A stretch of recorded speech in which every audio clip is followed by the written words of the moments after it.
We're taking the videos that you sent us of all the different rooms in your house. You sent us chaos. Absolutely. Fortunately, we are quintessential professionals. Of course. We're gonna give you clear, low-cost advice that you can implement right away. We're gonna show you what's not working and some small steps you can take to make a big difference. Can we poke fun a little bit at really bad design choices? A little fun. It's gonna be good. We turned a guest room into a nursery, so that's why the space is now an office/guest room. So it could be helpful to have ideas on how to best design a flex space. I love an organic and cozy feel with neutral tones, playful textures, and then deep accent colors. I love having my guests do all my office work. Oh, you've been testing your colors too. Smart. This is always test the colors that you're thinking of on the actual walls. It's important. Underneath that daybed, you have the drawers. That's good functional storage. However, the thing that's not functional is the daybed's too big for that room where it is because it's blocking your closet. Do your guests like sleeping in a daybed? Have you had guests who don't come back? Maybe, yeah. I feel like this again would be a great solution to have something that tucks away fully. I love a Murphy bed because it's a full platform base. And they also design the Murphy beds with a desk integrated into it. So day to day, there's a desk there, there's shelves in behind, and then when you need to use it as a bed, it folds down and the desk just sort of folds underneath, and you'd never know. So it's one or the other. I'm in Brooklyn now and sharing the space with my boyfriend, so I'm feeling chic, but also cozy. This is gonna be a second living room, office, reading room vibe. Okay, so it's a cool room. It's very narrow, so that's the challenge when you have a narrow room, what to do with it. Yeah. Your curtains need more weight to Wait, them. is that a plumbing pipe coming down? That looks like that's a plumbing so that's pipe. part of the heating system. Yeah. I would actually get a radiator cover as well. It gives you another surface above that you can put some things on. You actually could do a built-in reading nook by the window. I think that could actually look really nice where you have something natural light by the window. It saves space in the area, so you can kind of slide in there, you can play cards there or whatever you want to do, hang out with friends, and that still gives you enough room for your main sofa in front of the fireplace. And actually have a sofa in front of the fireplace. It's just a chair right now. So right now, one person it's very lonely. Wait a sec, or is he sitting on your lap? Is that what it is? How romantic. That's romantic, you guys. I would take that fireplace feature and go all the way up. In fact, something you could do, if you wanted, you could do some built-ins around the fireplace, low-profile built-ins. The one side could hide your radiator, but still give you a countertop and some shelving, and the other side could give you some functional shelves. Otherwise, I would do a really tall piece of art above the fireplace to elongate the room, and that way it just sort of visually makes it look much more satisfying. I know a lot of Brooklyn homes feel very tight. You got to get really creative. It's cozy. I think you can have a really comfortable space here that's a real jaw dropper when your friends come over to visit. P.S. Your dog's cute. Looking at our space, I'd say the kitchen leans more modern, rustic right now. Since we live 4 blocks away from the beach, I'd actually love to add some pops of color that bring it to more of a coastal feel because the space definitely has potential to go in that direction. I do love a coastal aesthetic. The one thing I like to avoid at all cost Seashells. is nautical. Don't go nautical. It's ding, ding, ding, ding. All right, a lot of white walls, white countertop, white fluorescent cabinets. lighting? Number one thing, no fluorescent lighting.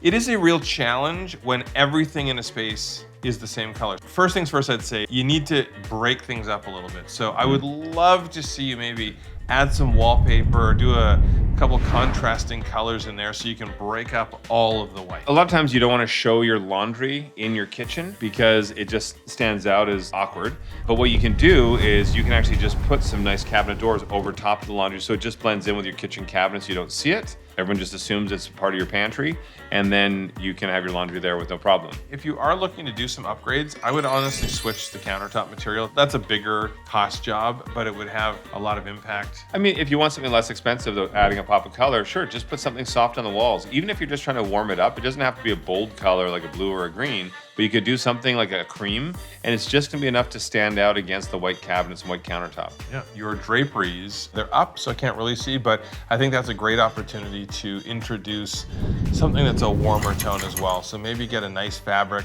for your window coverings. So there's a drape of that material right at the top all the time, no matter what, it's gonna break up that wall. Yeah, good luck with the project. I'm a homeowner and this is my only guest room. It's small, very bare. I'd like to elevate the space and really make it more homey.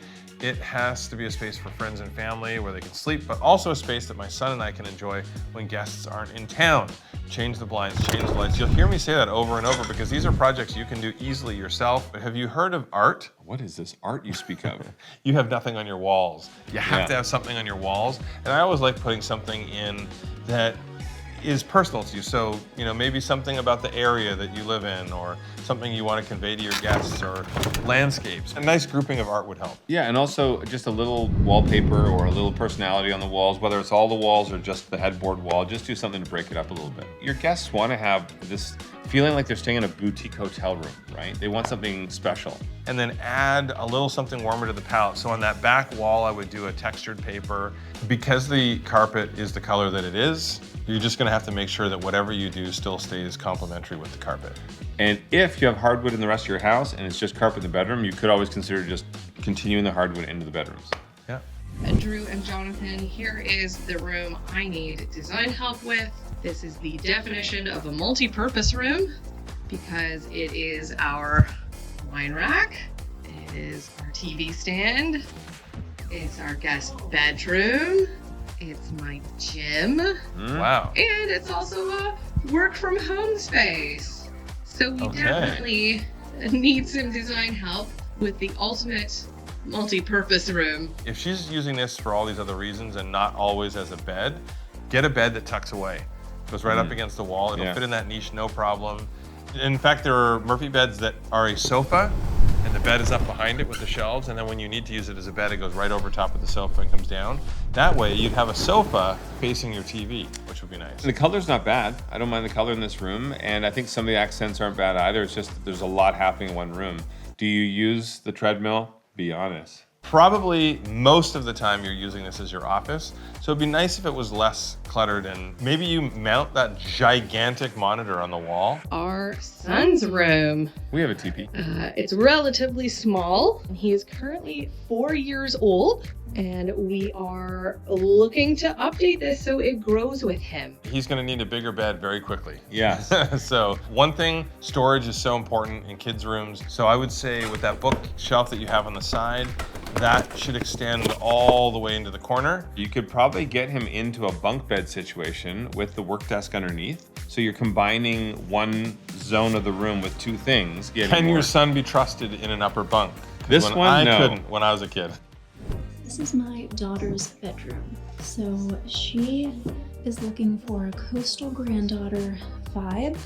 The colors she wants is all blue and white. Only thing we've got going right now is blue and white stripes on the wall. If it's just blue and white that she wants, I think she's gonna miss out on a whole bunch of opportunity for complementing colors that go really well with the blue and whites. I actually don't think the pinks that you see there are bad. There's a way to do that with certain accents that would be great. The one thing that did make sense to me is it looks like the desk is in front of the closet door. That seems like a bit of a bad flow.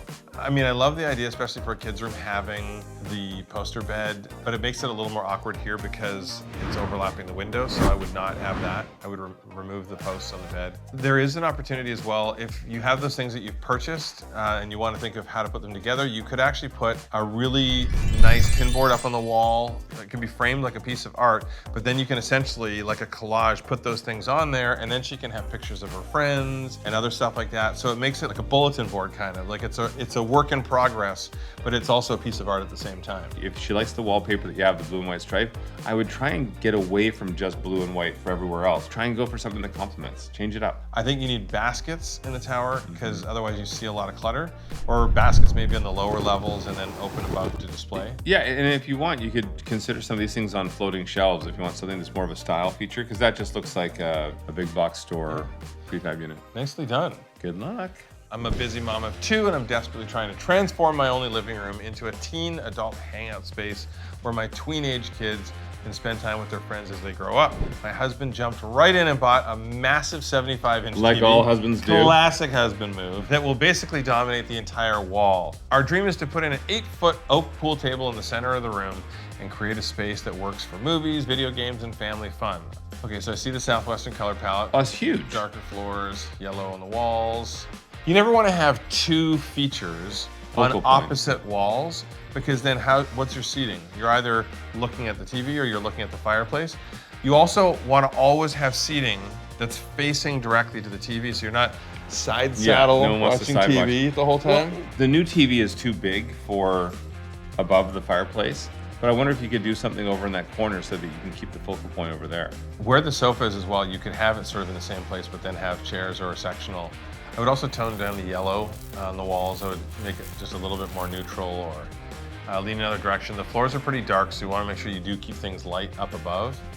And then art on walls. Yeah, get some art up. It might be better instead of a very long sofa running that entire wall.